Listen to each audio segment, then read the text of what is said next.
Arrivé samedi à la cathédrale Sainte-Thérèse de Juba au Soudan du Sud, le pape François a été accueilli par une foule de femmes brandissant des pancartes en faveur de la paix. Un groupe important de fidèles sont venus à pied de Rumbek à Juba pour rencontrer le pape, comme sœur Orla Tracy, venue sensibiliser sur l'éducation des femmes. Aujourd'hui, lorsque vous observez les chiffres relatifs aux filles, 52% des jeunes filles de 18 ans vont se marier ainsi qu'environ 10% des jeunes filles de 15 ans. Alors qu'il était impossible de scolariser une fille, c'est devenu possible aujourd'hui.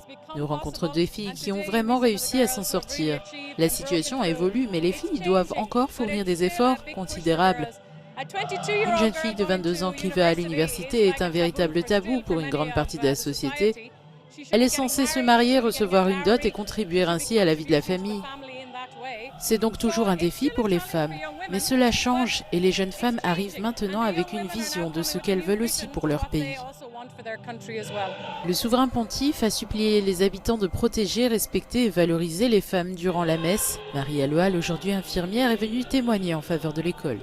Ça a été formidable de venir à l'école parce que c'était la première fois que je me retrouvais dans une grande école et c'était une école de filles, donc au début c'était difficile parce que mes parents ne voulaient pas que j'étudie, mais grâce à Loretta j'ai été aidée et j'ai pu étudier jusqu'au bout.